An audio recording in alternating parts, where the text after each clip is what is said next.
आज Valentine day तर आहेच, पण सोबतच आमची एंगेजमेंट ॲनिव्हर्सरी पण आहे. तर त्यासाठीच मला इथं केक बनवायचा होता आणि ब्लॅक फॉरेस्ट केक मी बनवणार होते, म्हणून मग चॉकलेट बेस बनवून घेतला इथं आणि तो गार करायला ठेवून दिला. पण त्या अगोदर मग जेवण वगैरे सगळं आवरून घेतलं. तर जेवणामध्ये मस्त असं इथं पुलाव आणि मंचुरियन बनवले होते. तर जेवण वगैरे आवरून घेतलं आणि त्यानंतर बाकीची पण सगळी कामे आवरून घेतली आणि हे मूग डाळ आणि तांदूळ भिजवून ठेवले, उद्या मला त्याचे डोसे करायचे आहेत म्हणून.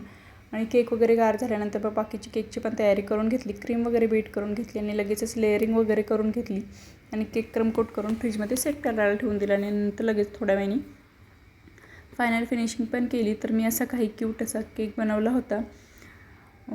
यामध्ये आतमध्ये हिडन मेसेज आहे. तर हा केक कसा वाटला ते तुम्हाला कमेंटमध्ये नक्की कळवा आणि केकची डिझाईन पण कशी वाटली, क्यूट वाटली का ते पण मला कमेंटमध्ये नक्की कळवा. आणि त्यानंतर हे आल्यानंतर मग संध्याकाळी केक कटिंग वगैरे केली आणि छोटंसं सेलिब्रेशन केलं घरीच. आणि बाकी काही नाही, पण एक छोटंसं सेलिब्रेशन म्हणून आम्ही बाहेर जेवायला जाणार होतो. तर खूप दिवस झालं हे ब्राउनस्टोन एअरलाईन जे आहे हॉटेल, जे की एरोप्लेनलाच हॉटेलमध्ये कन्वर्ट केलं आहे. तर ते खूप दिवसापासून आम्हाला तिथं जायचं होतं म्हणून गेलो होतो, पण तिथं 2 तासाची वेटिंग होती. त्यामुळे मग तिथून बाहेर आलो आणि आता लेट पण झालं होतं. त्यामुळे मग येता येता जे एक हॉटेल होतं प्युअर व्हेज, तर तिथंच आम्ही जेवायला गेलो. तर तिथं मस्त असं जेवण केलं. तर आम्ही छोटंसं आणि क्यूट असं सेलिब्रेशन केलं आणि त्यानंतर दिवसाचा शेवट मग ब्राउनी शेकनी केला. तर हा व्हिडिओ आणि हे सेलिब्रेशन तुम्हाला कसं वाटलं ते कमेंटमध्ये नक्की कळवा आणि व्हिडिओ आवडला असेल तर लाईक, शेअर आणि सबस्क्राईब करायला विसरू नका. भेटूया नेक्स्ट ब्लॉगमध्ये. बाय.